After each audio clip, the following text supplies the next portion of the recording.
The following podcast contains adult language and themes. Put the kiddos to bed.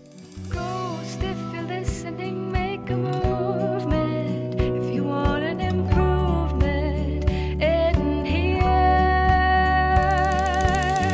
I know you're there. I can hear you breathing. I can feel you breathing so near to me.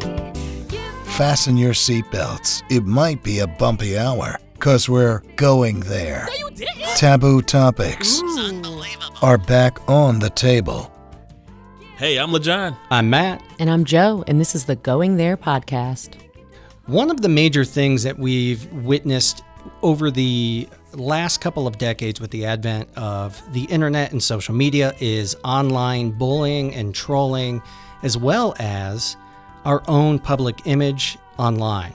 And here to speak with us today is an amazing person, an amazing journalist, and somebody who is a public speaker who does a lot of TED Talks and things like that.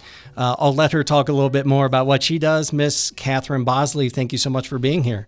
Hi. Oh, it's great to be here. Thank you. I'm so excited about your podcast and having this great group of you assembled for this. So yeah, I have been working in TV news for, I hate to say it, but 30 years. Impossible. She started when she was 2. Exactly right. A reporter anchor in a variety of market sizes, but most recently I was working in Cleveland at WOIO. And so TV news was my dream since I was 12 years old. I remember telling my grandmother, I was watching Wilma Smith, my idol, and I told my grandmother, Nani, do you think I could do that? And she says, I think you can do anything that you put your heart into.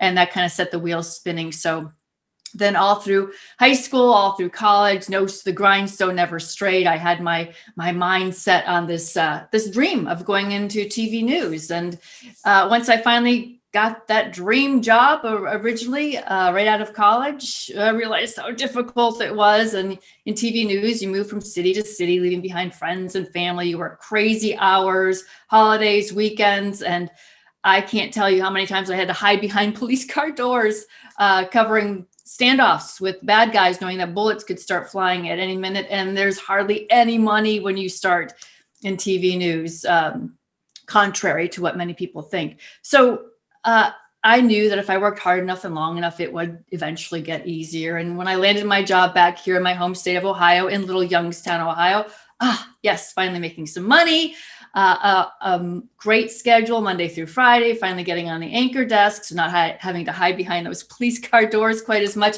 and finally making a little money. It was my late 20s, early 30s. I was so excited. It was my dream. My dream come true. So my last few years working in TV news in Cleveland, I'm on the set and I'm reading these stories about people who are taking their own lives because of cyber cruelty, and mostly young people. And every time I read a story like that, it just got to me because I know what it's like. It interrupted my career at its peak.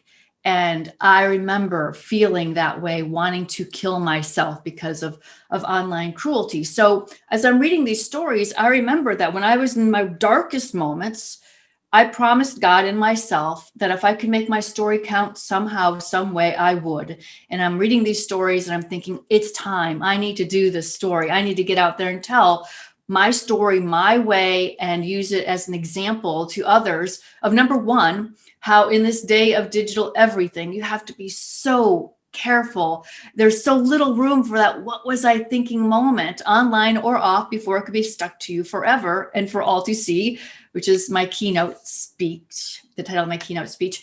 But also, more importantly, that online humiliation is indeed survivable. So I started to speak. I left my job full-time, my dream job full-time, and I decided I got a couple of books in the works, and I'm going to go and speak. And it just took off like crazy. I did a TEDx talk, and that kind of launched things. And so it's been wonderful. I feel like for the first time in my life, I'm actually able to contribute to this society and make a difference with my own story. We'll get into the story here in a minute, but I think it was only amplified by the fact that you're already in a cutthroat. It's all about image. And so you broke into it, you got a young, pretty blonde. I mean, that's exactly what they want in news. And that alone, the female reporters I've talked to, I mean, that is just so hard because you can't be 25 forever. And there's nothing worse than having your value be equated to the way you look on camera. Sure. I mean, that's important. And it's especially important on the female level. I mean, you can look at, so often you see men who have been in the business for years who aren't necessarily drop dead gorgeous. Yeah. They look like trash. They can be Us. just the opposite, but nobody cares. But a woman on TV, absolutely. I mean, the reality is that women are drastically scrutinized. So that's something that we rarely address, but it is the truth. So let me share a quick little story to intro this. I'm going to Kent State University. It's 2004.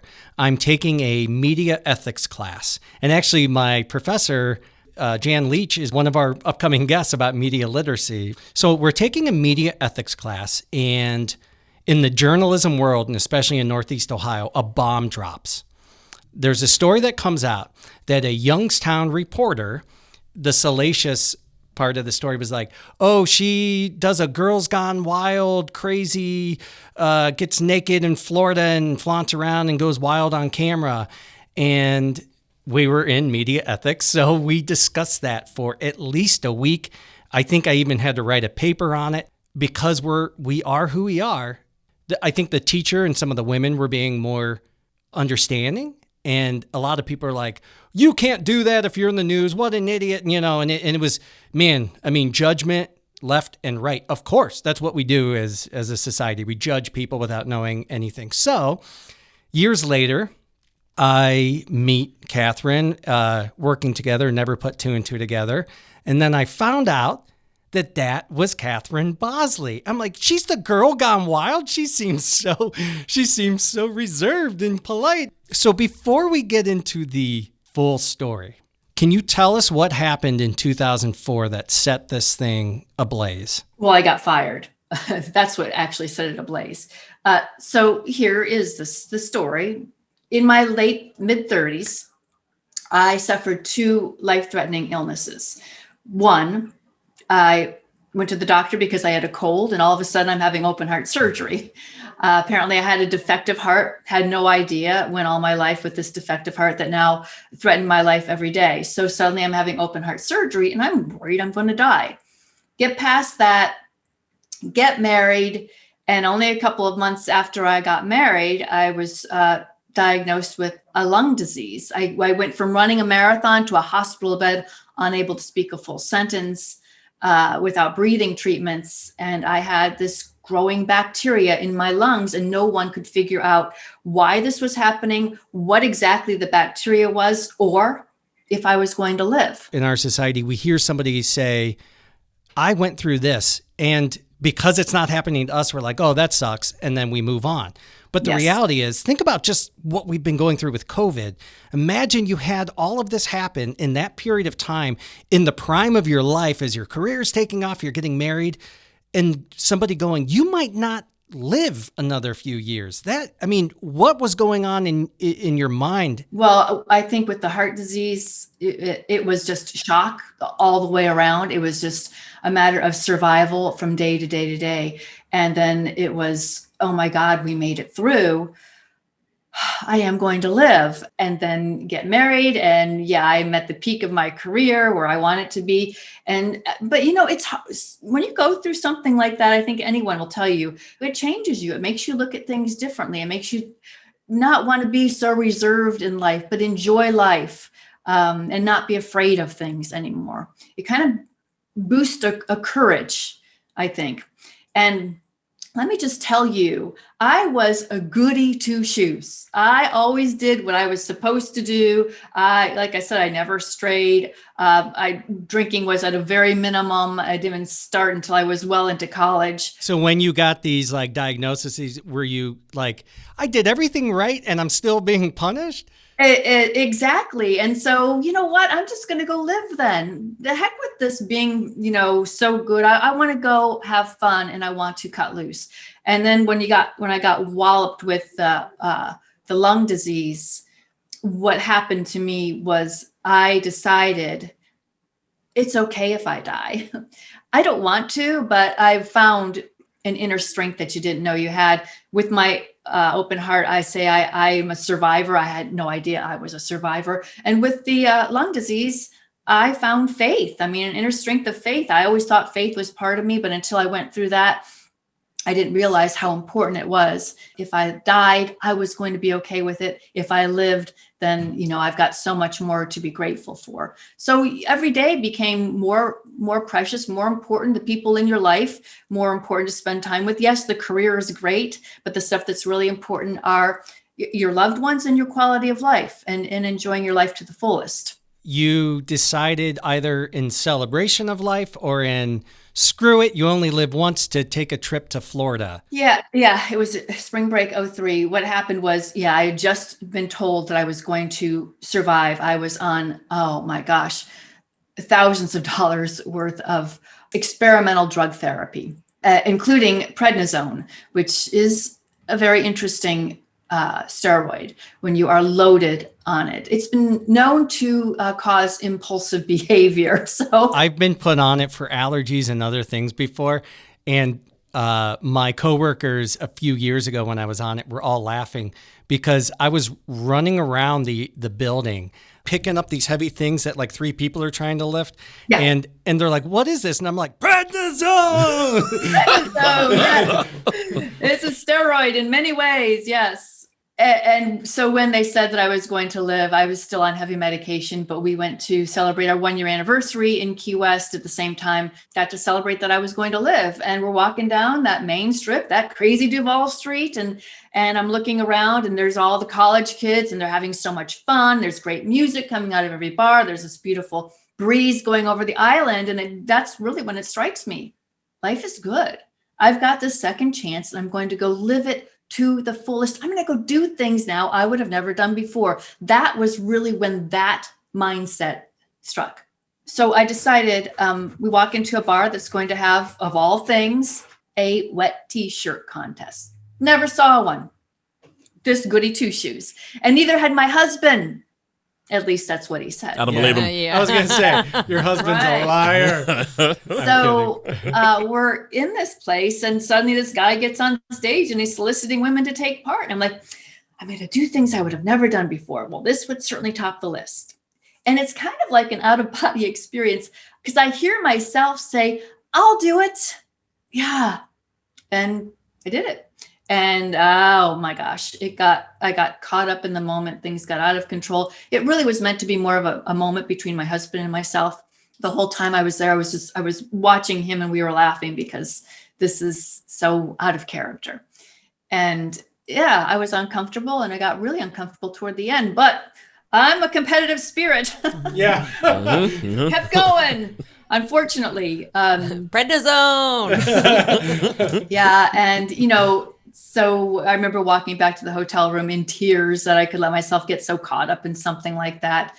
And my husband felt bad too. And so we made a pact. We would leave it in Key West, learn from it, never do anything like that again. And back then we had those little flip phone things. We were just learning how to take pictures on. So I wasn't worried about anything like that. Yeah, if anybody was taking video or photos of you, it would look like Lego people building a wall. And everything. And by the Yeah. way, can we see a show of hands of how many people have gone on vacation and never did anything that was regrettable or like a little gone wild, especially if you're outside of your area? Doing regrettable things is like my brand.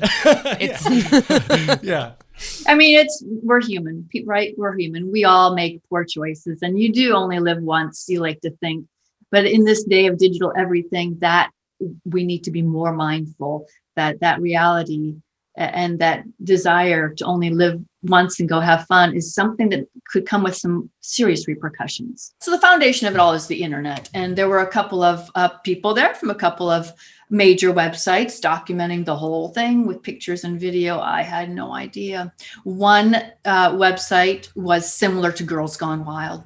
And apparently 10 months later, it got back to Youngstown. And I found out that it got back to Youngstown on Christmas morning. Again, it was the Christmas before was when my lung disease was at its worst. And I just got home from the hospital and we still didn't know if I was going to live. So that this next Christmas, we were all celebrating. This is going to be a great Christmas. And I'm running around the house, getting things ready for a house full of guests. And I noticed that there's a message on the answering machine. And when I hit play, my life changes forever. I kept that message. I know that you have. Do you want to go ahead and play it? Yeah, let's go for it. Hey, Rick and Catherine, or should I say Rick and Kathy from Kent. Just want to let you know that the video from Girls Gone Wild has hit the Youngstown area. You are being shown Catherine or Kathy from Kent, as you know. I guess that's your stage name. It's being shown from everywhere from Channel 21 to Irish Bob's to Royal Oaks Bar and Grill. Everyone's seen you in your full attire. Honey, your days are over. You think you're such a prissy little bitch, but your days are over. Have a very Merry Christmas. I think it's terrible that your mom talks to you like that. Yeah. Wow. Domino's, just say you're going to be late. I just found out about that when I went and watched one of your TED Talks where you shared that you still to this day have no idea who that person was. I don't know who it is. By the time this episode airs, it's going to be late winter. But when we're recording it right now, this is right around the time that happened because this is Christmas time. Right. And there's nothing like embracing the holiday spirit like calling and leaving a nasty voicemail on someone's message. Hey, Merry Christmas. By the way, Exactly. I know you think you're a prissy little bitch. I mean, think about the money. But your days are over, too. You should know that. Your days are over. And Merry Christmas. And can I say how I appreciate that she mentions Irish Bob's because what the hell? You're everywhere from Channel 21 to my next door neighbor's basement. Like, what is that? Okay, so she works at Irish Bob's. We have that. At this point, I don't really want to know who it is. Sure. I was on a mission, though, at first to try to figure that out. I kind of feel like it's an inside job. Someone wanted to leave that message. They didn't want to talk to me. They wanted to leave that message. And the more I listen to it, the more I can almost tell it's kind of scripted. She kind of stumbles over something. And as an anchor, I know what it feels like and how it sounds when you're actually stumbling over script. So I kind of detect that. And she left it on Christmas Eve. And anyone who knows me knew back then that on Christmas Eve, we went to my family's up in Ashtabula. So I wouldn't be home. Have you ever seen the movie All About Eve?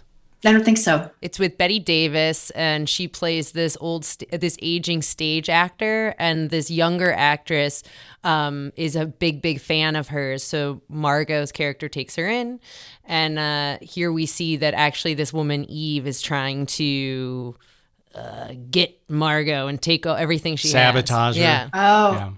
Yeah. Who took over your position at Youngstown? Maybe we start there. Did they talk about Bob's Irish Pub a lot? Yeah, I don't know who left it. And I wonder what she thinks now, because I use that call because it really sets the stage and gives people an understanding, I think, of number one, the cruelty and how it all began for me. When somebody unfairly criticizes you, but especially attacks you and under the veil of anonymity, yes, there's just something so dark about that. Like somebody who isn't willing to say it to my face went out of their way to hurt me. Not to like make a point, to hurt me. On Christmas Eve. Yes. That's an analog troll. Yeah. They are like one of the original trolls. You got contacted by like the original internet troll operating out of Irish Bob's. right. We have dial-up. I think that it's a good example of when we got today's trolls, they do stuff like that. So when you hear that coming from that phone call, when I speak, I hope that I raise awareness to how you sound if you are actually out there doing this kind of stuff, how it really sounds. It's not really an insult to say you think you're such a prissy little bitch. She's not saying you are. She's saying you think you are. Okay. And I think that's a false assumption. So there you go. No, she's definitely all over the place. Yeah. And what is also just a shame is how comfortable she was. I could never making leave that phone call. message for anybody. No, I couldn't either. But now that we're on social media all the time, you do see people comment Yeah. and say stuff that they would never. What she verbalized in that phone call is the same thing that people put out there in comments and so forth all over social media every stinking day. I don't want to gloss over the point that you said earlier, and I hope that I didn't cut you off when you were saying it. To this day, it's been 16 years. It still affects you every time you listen to it. It does. And I say it, my heart sinks and I hate myself for a moment all over again. I really appreciate you doing that because, I mean, you really are allowing yourself to be vulnerable in that kind of discussion because you're allowing that pain to sink in. Yeah. And you know what? There's nothing wrong with being from Kent. Yeah. What's up with the Kathy from Kent? Come on. You know, personally knowing the story, I don't think there's anything wrong with what you've done. I mean, we've all been in situations where we're like, should I have done that? Like, I was trying to be in the moment and be fun, but we can all get caught up. If you're not doing something that's harming someone else, I just don't see it. But if we go back to 2004, it's Christmas Eve, you get that voicemail. How soon after do you get called into your office at Youngstown? So it was actually Christmas morning when I got it. Somehow we had to get through this party with Smile. Oh, gosh. The next day I was off. So I went in and my boss was one of my dearest friends. And he's like, Bosley, what do you want? You're supposed to be here. And I said, well, I need to talk to you about something. He says, I need to talk to you about something too, because we got this big thing happening, this big story happening next week. And I want to make sure that you're covered. So it's great that you're here because we want to talk about that. I said, Gary, I need to quit. He says, oh no. And he sat back and I said, there's video out there of me.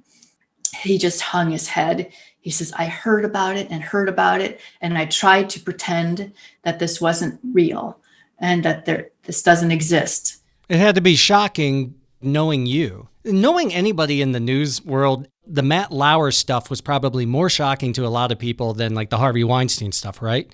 Yes. Now, as a reporter, I will say, even though I called myself a goody two-shoes back then, as a reporter, I stepped over the line a few times. I crossed some of those yellow tape lines just to get that interview and so forth. But anything like this on a personal level was shocking to him. It was shocking to everybody. Oh, that's when I apologize, and I will forever apologize. It will be for the disappointment that I caused other people that way. Did you want the station to fight for you? Did you feel like either they didn't and you didn't want them to fight for you, or did you want them to and they didn't and you really did want them to? All of the above. Yeah. So when I went there at first, I loved that station. I loved the people I worked for. I loved the opportunities they gave me. I loved that they believed in me as a journalist. So I was so fearful that what I did would bring them down, would ruin them. And so I went in there, yes, to quit. And I thought if I quit, maybe whoever this person is on this phone call, she wants me to quit. She wants me to be done. So if I went back under the radar, maybe it would stop the whole thing. Lay low. And he said, no, I don't want you to quit. I explained to him more about it. And honestly, he couldn't look at me. He could not look at me. And I'll never forget that. But we're not going to fire you. And we don't want you to quit. Let's take some time. I want you to take a week off and we'll decide what we're going to do then. I was thinking about ways maybe that I could work as a producer, maybe behind the scenes for a while, or, and then I got the phone call from my boss saying, I want your resignation now. It sounds like the tone was different too. Was it all of a sudden angry? Completely angry, not my friend anymore. I was being fired, essentially.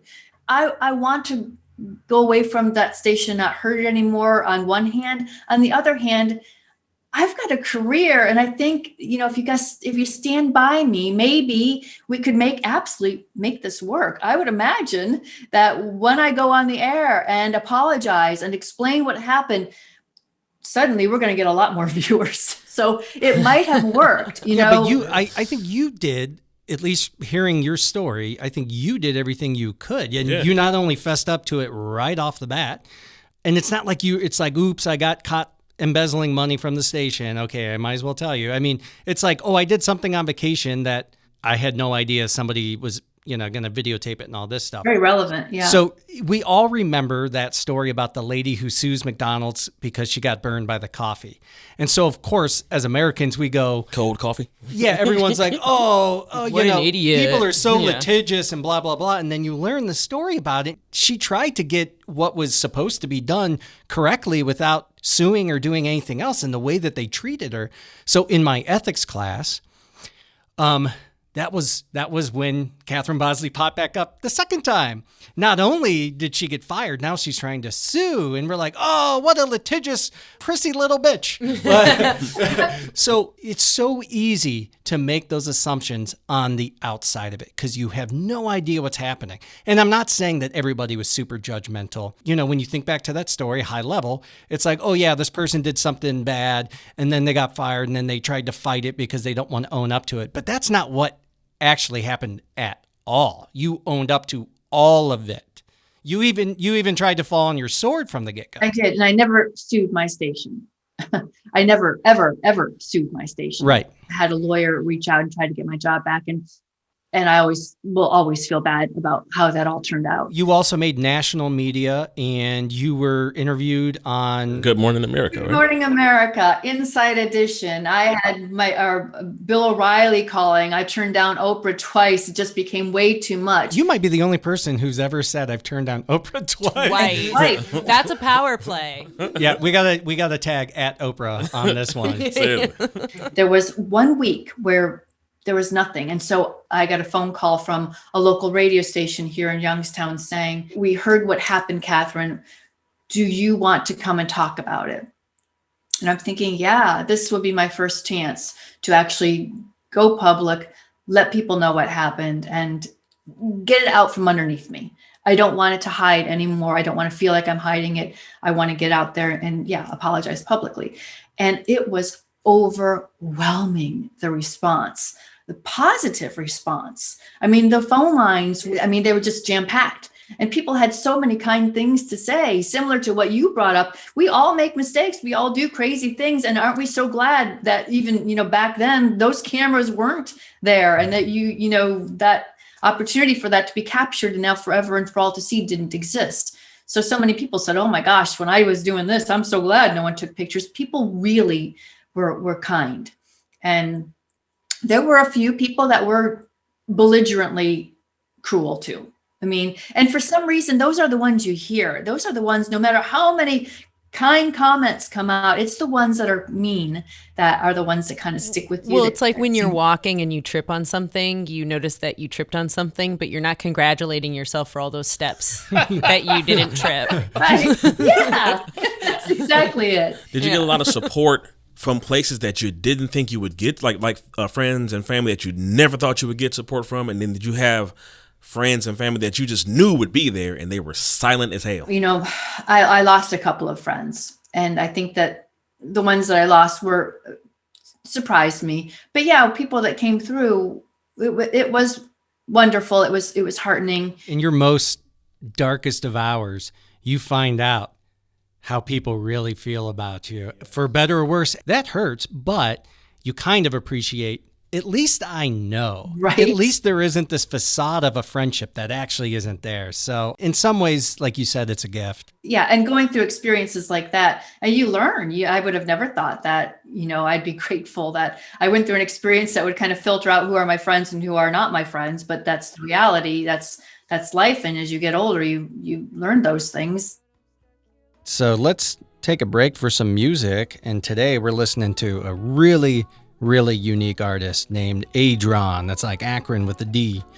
Adron is making waves with her timeless yet wholly unusual musical styling. She just has a unique sound, a unique voice, and so much talent. Yeah, there's not a lot of conventional American sound in her music. It's something that you really haven't heard a lot of before, and even things that are similar. This is still so different, and I love it. She likes to create her own world in her songwriting and adds this real nice frankness to her lyrics. In 2017, she released Water Music, and she actually got to open for Steely Dan's Donald Fagen, and that's really cool. Adron recently released a song about my computer, which is featured in this episode. And she's been performing virtual live stream concerts throughout the pandemic, trying to support her new material and just put some goodness out in the world. So check her out. I promise you're going to love this chick, Adron. I miss singing for you at the Echo and the bootleg Zebulon too. Used to feel like the greatest thing I could do. I was riding my pride. Now I'm losing my mind. Don't wanna write a song about my computer. Don't wanna write a song about my computer. But everything I do is on my computer. It's my only way through. Would any of us be able to learn if we didn't make those mistakes?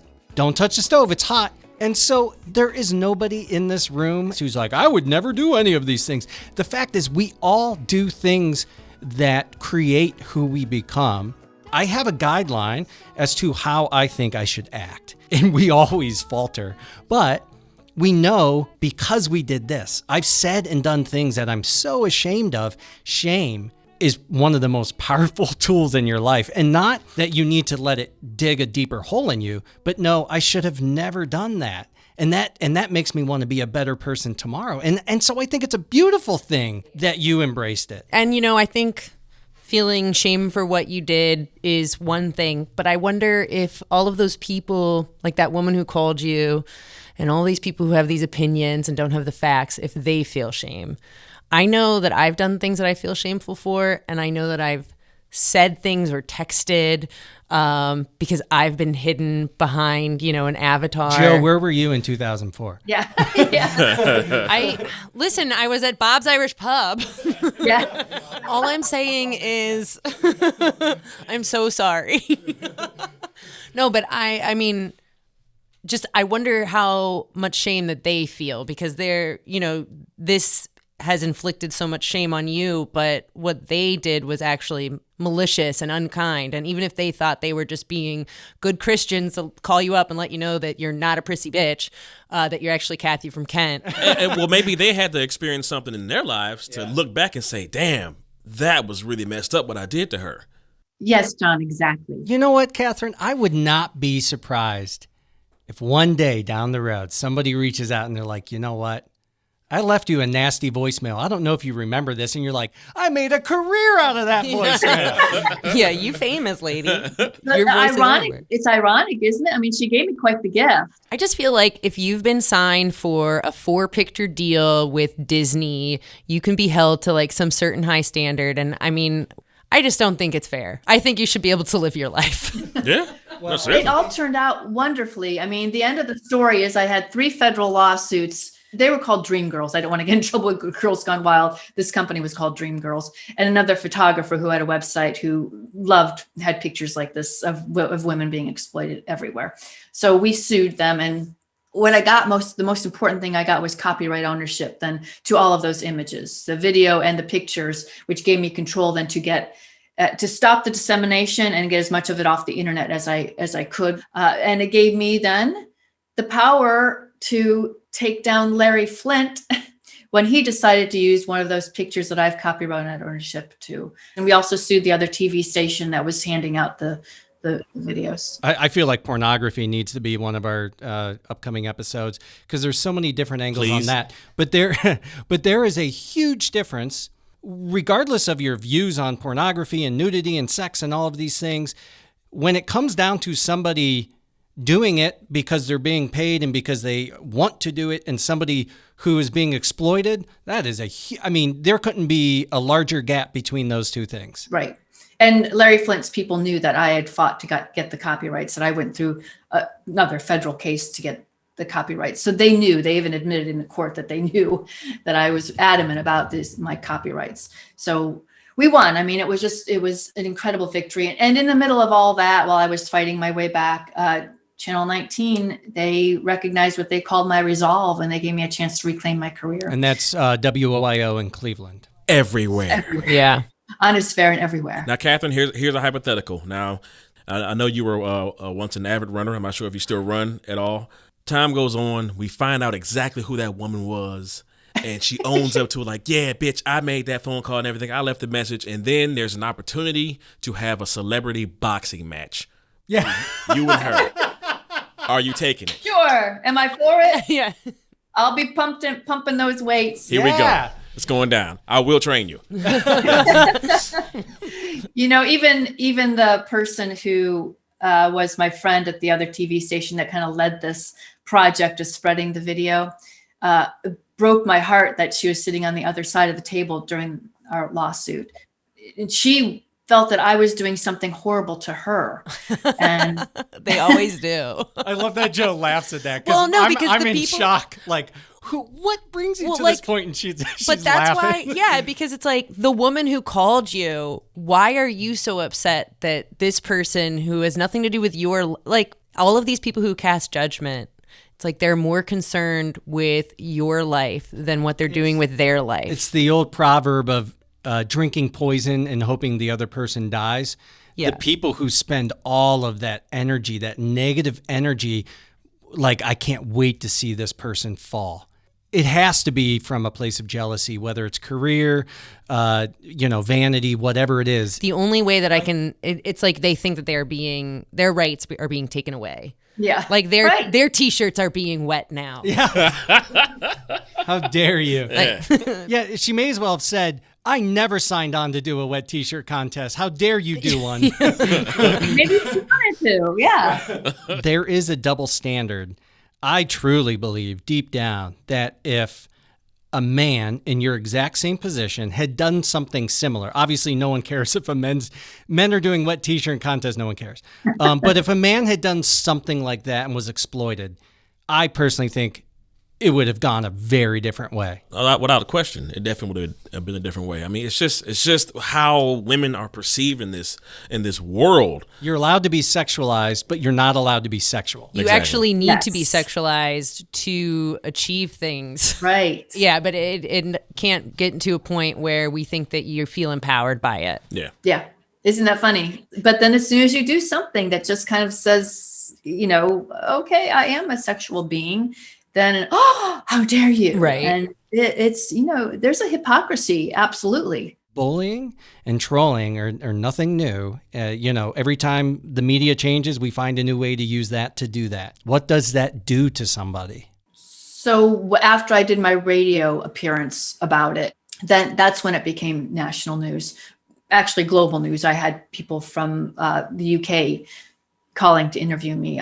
The phone wouldn't stop ringing. People in Europe are probably like, "What's the big deal? Yeah. Right. Yeah. We don't understand. Is it because you put your clothes back on?" I know. We want to know why this is a problem. Good Morning America kept calling me, and I said, no. Then they're calling my husband. He said, no. And then Diane Sawyer herself called me. That's when it became so huge. And that's when the pictures and the video, this is before I had copyright ownership, before I could do anything about it. It just made it magnify. And so comments were pouring in on websites. I went be viral before we had the term viral. On major search engines, I topped the likes of people like Britney Spears and Paris Hilton. Yeah, I was above them. And thank goodness Janet Jackson took the pressure off of me when she had her. Oh yeah. So yeah, going from website to website and people commenting. And so many of them said I was stupid and ugly. I had no reason to live. Eventually that stuff gets to you. I mean, if you're seeing it come at you on your cell phone, on not so much your cell phone back then, but on your laptop, And it is painful, and you believe that the whole world is piling on and that there is nowhere to escape. And it got to the point where people would drive by our house honking their horns, yelling terrible things out the car window. The only escape I could think of was, as I said in my TED talk, was what was in that bottom drawer, which was a whole bunch of leftover pain medicine, serious stuff that could take care of me. I read about that bottom drawer, and I have things that still remind me on purpose, and I want them to remind me of where I was in my dark place and everything, because I looked it in the face and it made me stronger, and I saw it through. Do you still keep them in that bottom drawer? Yeah, I still have them. I still have many of the medications, but I remember those nights I'd go to bed and I'd think tomorrow will be the day. Right. So, and it's just very painful to recollect those kinds of feelings. A couple of times I went running and people would follow me and yell things. I had my mace in my hands. I was worried for my safety. I bet. And then one time I was out there and I was alone, and I'll never forget. I mean, it was in a park nearby where I live, a beautiful park where, we always could hear the birds and see the squirrels even running around in the winter. There was nothing. It was dead silent. I could hear my feet, and I just fell to, I couldn't run anymore. I couldn't take another step. I just fell to my knees, and I promised God, if I could just get through this, if I could somehow make it count for something good in this world, if I could survive it, I would do that. And so that kind of stuck with me. And as I made that promise, I was able to get up and get moving again and realize that there could be some empowerment from this somewhere if I could get through it. This is unfortunately a common bullying and trolling tactic, which is you should kill yourself or you have no reason to live.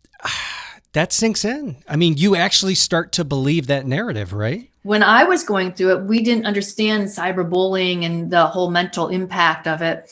And I think my family caught on to the fact that maybe my life was in jeopardy, and they talked me into talking to a psychologist. I went to this psychologist, and she had me fill out this questionnaire, and the questionnaire had questions like, do you think people are watching you? Do you think people are talking about you? Do you think people want to hurt you? Yes, yes, yes, yes. And so then she goes and she sits in her office and she's kind of grading this questionnaire, and she comes back out and she leans over. She goes, your diagnosis is that you're paranoid schizophrenic. It's like, have you seen the news, lady? To go even deeper psychologically, you hear it enough, not just the fact that I don't have anything to live for and doom and gloom and things are over, but did you start to believe the narrative that you had no worth, you had no value? Absolutely. And that, I thought it would be this bad forever. Sure. And that's what, forever and for all to see. And someone saw me in Kinko's and started running after me with their cell phone to a shock jock was on the other end, saying, you should talk to me. You should talk to me. I put those pictures up first in Youngstown. I'm the one that gave you this fame.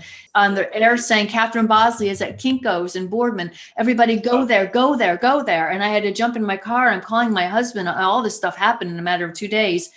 And I'm bawling and I'm looking at this tree. I'm going to slam my car into the tree. This is my only answer. I told him that on the phone. I can't do this anymore. And he's like, please come home. I'm going to open the garage door. I'll be right out there for you. Because I felt like literally people are chasing me now. So it was kind of a fight or flight time then.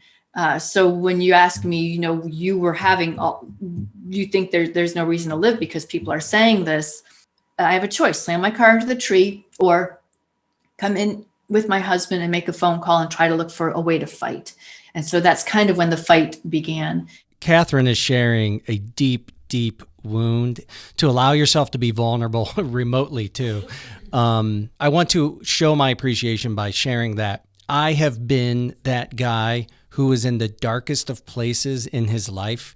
My job was horrible. I had just lost a close friend I was working with to cancer. My marriage was towards its bitter end. I saw no way out, and I'm sitting in rush hour traffic, and several days in a row, I thought, if I just drive off the bridge, that would solve a lot of my problems. Obviously, I never even jerked the wheel or took the first step.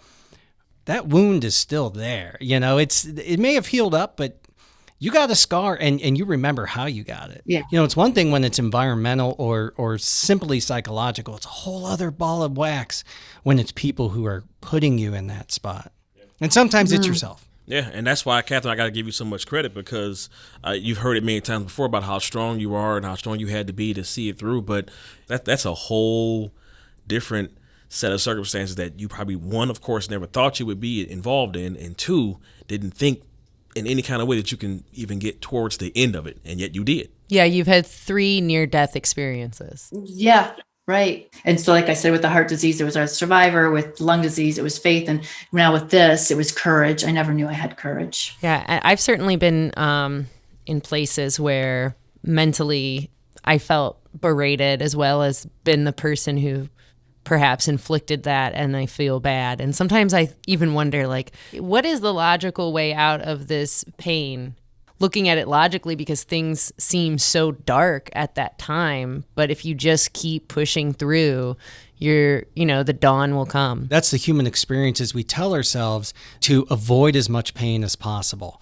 But then when you start getting into therapy and you start doing self-discovery, you realize the pain is actually what defines you in the end.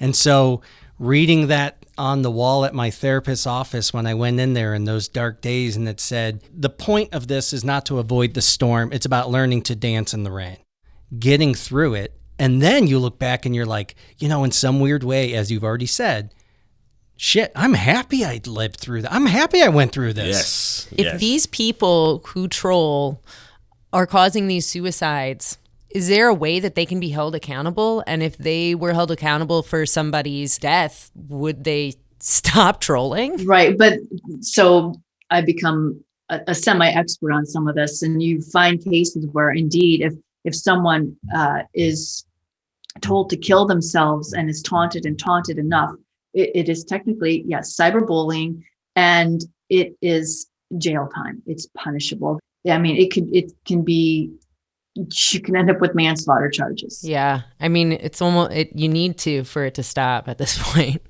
because people aren't going to just be kind. There are cases. Yeah. Commonwealth v. Michelle Carter was about like text messages, emails, phone calls that led up to someone's death. I think I remember that. Yeah. I mean, if you search, you'll find that there's a lot of cases like that. So I think that the law is really just not catching up with the technology. They've always struggled, and especially in media law, because the internet is it's the ether. And it's like, okay, where do you sue someone? Like, where did this take place? Does it take place where the server's at? Does it take place where they live? Does it take place where the victim lives? And it becomes this messy area. And the fact that you can do these things anonymous is what really makes it problematic. It also what makes it encouraging for people. You're desensitized. How often would you go up to somebody's face and say that? Never. Yeah, and when you're texting something or writing something on a computer, that message is getting to a person who's behind that screen, but there's probably some psychological disconnect. Oh, it's not real. Yeah, it's not real. And then when it happens to celebrities and they sound off on it, suddenly at least it's giving it a little bit more of a real face. Like, the celebrity who's getting this, it's not just someone who's online. It's a real person who's feeling this. I think a lot of people are able to compartmentalize and say they're not real people. Yeah. They're a movie cover. They're not a human being with feelings and everything else. They need to make a computer that looks like a human face when you start to type something nasty on Or like it. anytime you start to write something nasty, a picture of your grandmother shows up, like looking at you real sweet and dear. True. Wouldn't that be great? I think that's. You're like, Nani, no. You're like, backspace, backspace. Yeah. I was talking about ducks. yeah. Yeah, that's funny. It's true. And I just think that I don't think that this is going anywhere anytime soon. I think this is just going to keep as it is. And right now, some people are really bored. They're spending so much of their time online.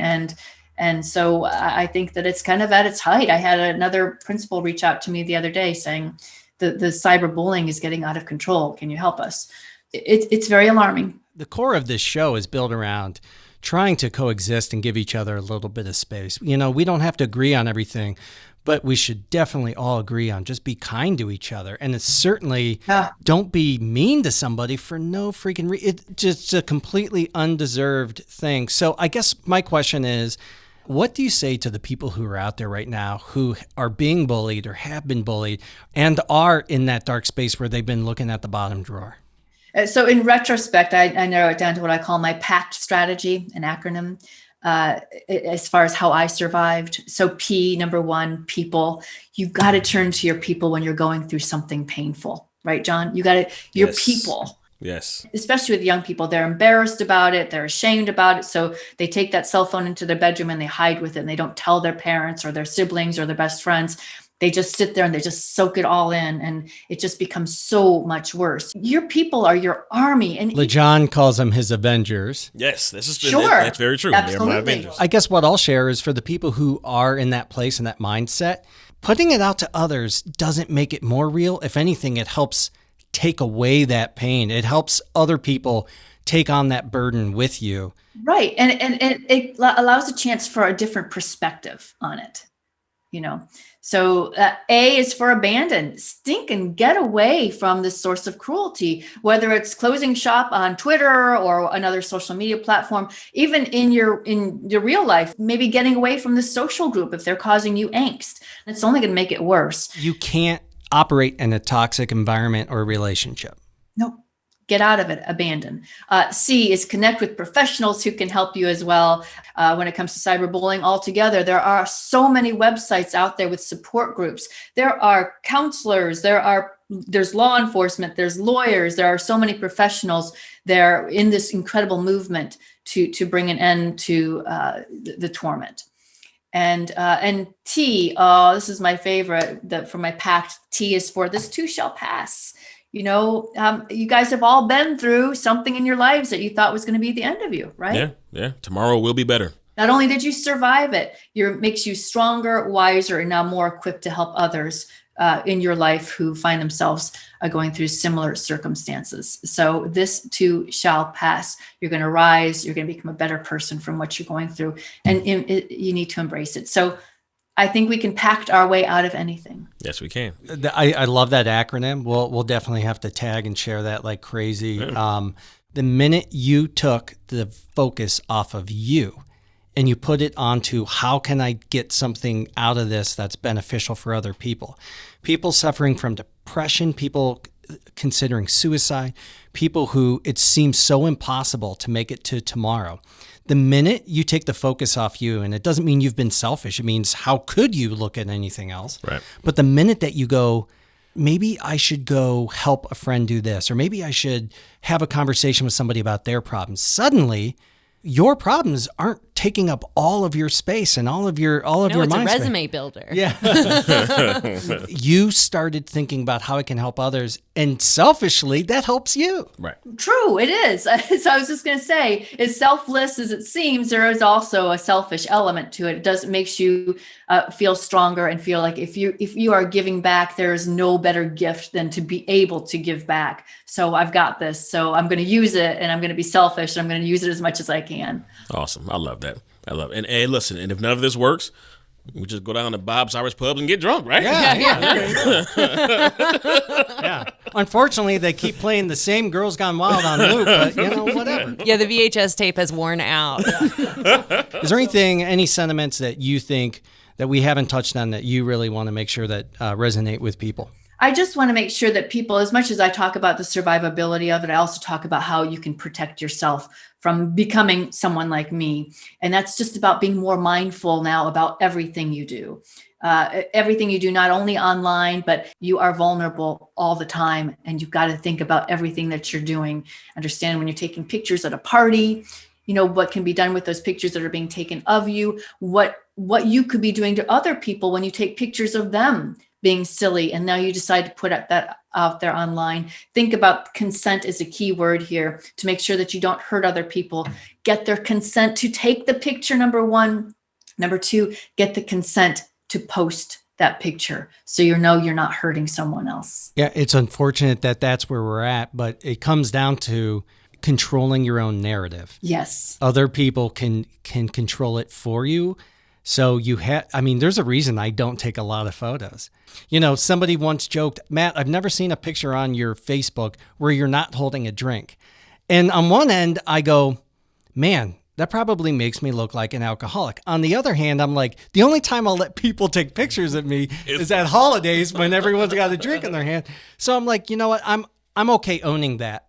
but you have to be okay owning it. And there's just some things I'm not okay owning. And I'm not going to tell people don't go get in a wet t-shirt contest. What I want to tell you, though, is understand if you do, the ramifications that can come from it. It's just, we need to be aware of the risks. I am certainly no one to tell anyone what to do. And I'm no prude. I just want people to understand so they don't end up finding out the hard way, just how real this pain and destruction can be. If you're okay with having a bunch of pictures with alcohol, and then that's fine. Just understand that Matt, that when you can go get a job somewhere else, or God forbid you're ever on the dating scene again. That actually helped me when I was on the dating scene. It's like, this guy looks fun. So Kathy from Kent, where can people find you? Yes, KatherineBosley.com. Please go in and check in there. You can find me on all the major social media, on Facebook, on Twitter, on Instagram, and on LinkedIn. I love LinkedIn, and I follow back. Follow me, I'll follow you back. As well as YouTube. She has her TED Talk, some of her public speaking events, which you even remotely now are getting. You get booked year round like crazy. Yeah, and I got certified as a virtual presenter, so that kind of helps. And so I speak everywhere from the high school level up to the college level, and even to CEOs and at corporate level, because any business you're just as strong as your weakest link. And if you've got someone who's out there being so irresponsible with their social media, it's not just about them. It comes back to being about you too. So it's really important to make sure that your employees understand the responsibility that is held with everything that you put out there. Are you happy that the internet and social media and stuff weren't around when you were growing up? Oh, yeah, I think so. Because I am. I think so. I wish that we could limit. Can we just stop? Stop the progression. Technology is wonderful on one hand, but it was great when you went out and you played kickball in the backyard with friends, or you just kind of had a night of watching movies or something like that. It was an easier time, and I think a deeper time where we became deeper people. We weren't kind of just mesmerized by that social media stuff. So yeah. I just know that if any of my, especially younger, more, I don't know, naive and or just ignorant days, if I had put my thoughts and photos and events out into the world and be judged on those things, in some ways I really feel bad for today's youth, because there is no privacy. We would pass each other notes, and those notes got destroyed. Yeah. Not today. No. That is, there is no privacy. There is no privacy. And it's not just about your images, everything now. It's about your online images, everything. For someone to experience what you experienced and harken back to what I went through, just to see the outcome, and I can just truly feel your spirit and your strength seeing it through. I really appreciate your candor and coming through with that. So thank you. Thank you. Right back at you, John. Right back at you. We're the same that way, my friend. I appreciate that. I'm gonna keep it real simple. Every morning before I went to school, my mom would, all right, John, have a good day. Think. She said that every single morning in regards to the decisions that we make, because before you do anything, you have no idea how that can impact your day, your week, your month, your year, your life. Think before you do whatever it is you do, because it could alter some things that you don't want to have altered. And I think about that. I'm 37 to this very day. I think. I tell my kids the same thing. So, yeah. It's a wise mother. Indeed. Yes, indeed. Thank you. Thank you so much for sharing your story and taking something that most people would want to hide and deny and blame other people, and owning it and growing from it and helping other people who I'm sure you've impacted so many lives for the better because of this situation. Something that my mom always used to say to me when I would go to school was, be nice to somebody who no one is nice to. And I think that that's something that maybe we can all try to do too. It's really easy to bully and judge. Psychology Today says if you're critical about someone who has a different lifestyle than yours, it might indicate that you have underlying doubts about your own lifestyle. So before we cast judgment, let's look within. Let's just try to be kind. Very wise beyond your years. No, thanks. Yeah. You're an adult. obviously capable of making your own decisions and judgments, but had I been in your spot, I would have gone even more crazy and not regretted an ounce of it. And so I hope there's the part of you that still says, yeah, okay, maybe it got out of hand, but it's life. And we say it all the time. Life is messy. And sometimes messy is a wet t-shirt. Sometimes it is exactly that. Yes. As you would imagine, I'm very mindful about when I wear a white t-shirt. Yeah. So there's a fine line between being a strong person and needing to survive. I think there's a fine line between that. So I appreciate that people think I was strong and so forth, but I think it comes back down to I needed to survive somehow. And so I found a way, and I think that a lot of the way I found was through God too. He sent me in this direction. So I will always go back to saying anything that I've accomplished, I credit God for. I think the world is a much better place since you did. Thank you. Thank you so much. And God bless you guys. And you guys have a rockin' show. I love the dynamics with your group. So keep it up. Merry Christmas. I will leave you a Christmas Eve voicemail Okay. from Bob's Irish Pub. And I'm just going to make sure it blows the other one out of the water in your mind. Please. And so you can say, I got the best Christmas Eve voicemail. I'm going to share with the world. That's Yeah. right. I want to be in your next TED Talk. Thank you so much, Catherine. Thank you. Thank you. I don't know. Maybe we're all screwed. And thank you again to Adron. You can check her out on Patreon at patreon.com/Adron and Adronical on Instagram. We just went there. Now we want you to go to Instagram at the Going There Podcast, Facebook at Going There Podcast, or email us at goingtherepodcast@gmail.com. This podcast is made possible by its hosts and Frame One Media in association with Lindsay Baker, Tyler Kubisti, Michael Madgar, Joe Calley, and Bobby Thomas.